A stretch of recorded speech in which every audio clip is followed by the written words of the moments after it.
Okay, I caught part of Adventure Buddy's latest video. He's at the Sarah Winchester House in San Jose, California.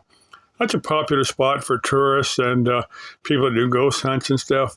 Now, I don't think he's doing a true ghost hunt. I think he just kind of, the Adventure Buddy, I think he's just kind of going through there, just showing what's there. Now, let me give you a Sarah Winchester story if you've never heard it. Now, I don't know if she lived in Ohio or someplace like that.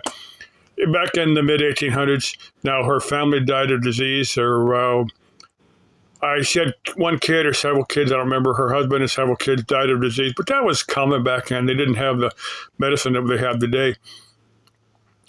But she visited some psychics back in spiritualism. The Ouija board, seances were popular, psychics were popular, or maybe pseudo psychics. I don't know. I didn't meet them. I don't know, but they had convinced her that she was cursed by all the people that were killed by the Winchester rifle. She was heiress to the Winchester fortune. They had convinced her that she is haunted and cursed and stuff by the ghosts of the people that had been killed by the Winchester rifle. So she moved to San Jose. I guess better climate anyway. Certainly prefer the warmer climate over the colder climate. But anyway, she had built this house. She had built it and then tore down part of it and then built it again. She was famous for doing it. I think she lived till the early 1920s. And at that point, the whole building on the house stopped. But I got to thinking. I've thought of this several times. Now, the Winchester rifle might have killed, in the hundreds of thousands at most. Now, the guy, if somebody was going to have a curse on it, it would be Hiram Maxim. Now, Hiram Maxim had licensed out, the design of the Maxim machine gun to both sides. Before World War I broke out, he licensed the design, to both sides. And the Maxim machine gun is responsible, and then maybe in the millions of deaths, at the hands of the Maxim machine gun. So I haven't heard anybody comment on if anybody cursed the Hiram Maxim, but I don't know. Just something up here I can think about. Now I'm going to get to this movie it's an interesting movie. It's made and I'm going to get to this a little bit later. Now, some friends of mine had called me last night. It was already dark. I just want to take out. They're about a mile from home. They said part of one of the rear suspension pieces had broken on their vehicle. Now, there are stories of people that will ratchet strap that together and drive kind of careful for the next 2 or 3 days until they can make proper repairs on it. That's probably what we'll do. That's from what I understand, that's a recall item. It's like a 2005 vehicle, but they said the recall is still good. So I don't know if they go that route or if we'll just they're available. That piece is available here on Amazon. So we may just that's up to them what they want to do on it. But I'll do some of the wrenching on it. Like I said, I gotta work on my pickup, get it going, drive them over there, then get this home somehow. Now that movie, it's called The Flight That Disappeared. Now it's based in the early '60s. There's a whole passages, a whole bunch of passages, but there was 3 individuals that are important to the story. But it's a fallacy. It's science fiction. I'll explain why in a second.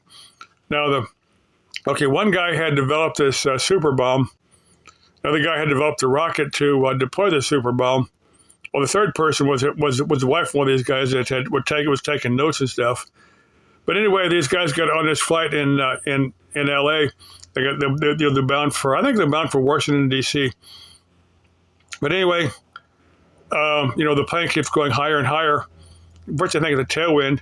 And they try to drop back down to where they're assigned altitude. So this is a 4-engine piston aircraft.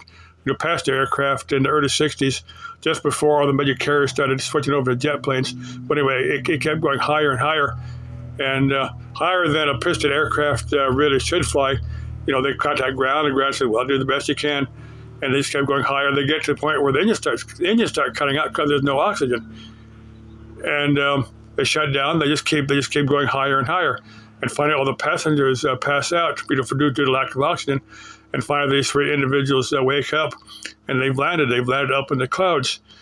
They get out of the plane, and they face a number of people. These people say, we're your judge and jury. You built these weapons that were actually used, and we're the people that will not exist. We're part of your future that will not be just because of what you did, of the weapons you designed. And one guy stepped up and he said, look, this is totally unfair. We can't do this. These people haven't done this yet. We've just got to let them, we just got to let history play out. That's all we can do. We can't be the judge and jury because this crime has not been committed yet. And finally, they all agreed. And they said, look, we got to let you back. We got to let you back into your normal lives. And then what you decide to do is up to you. So then these guys wake up somewhere later, and this plane is approaching Washington D.C., and their traffic controller says, the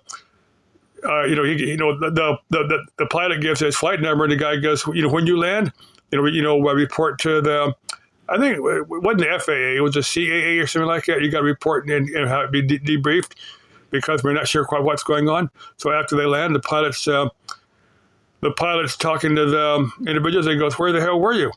I goes, "What? We left LA.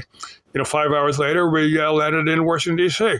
I go, "No, you've been gone for 24 hours."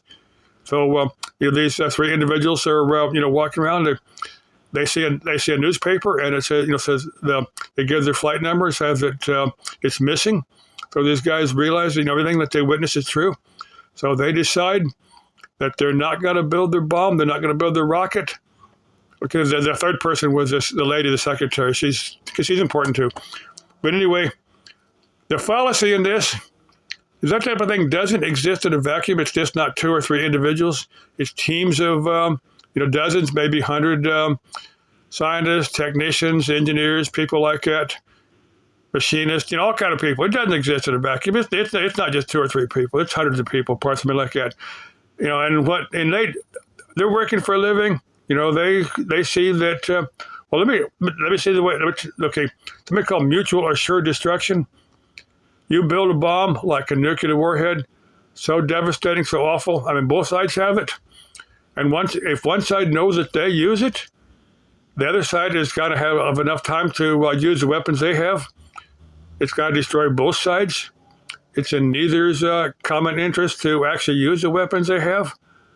That's kind of the way that these super destructive weapons work. That's the way I see it. Okay, I've said enough. I'm going to spend the rest of the day reaching. I'll probably have a chance to get over to Costco and get my case of beer and a few other things, some food and stuff. I'll drink it. This is Memorial Day. I'll drink a toast in remembrance to those individuals that have sacrificed their lives to for my freedom. Okay, let's all drink a toast to those individuals that have sacrificed their lives for your freedom also. Okay, love y'all. Bye-bye.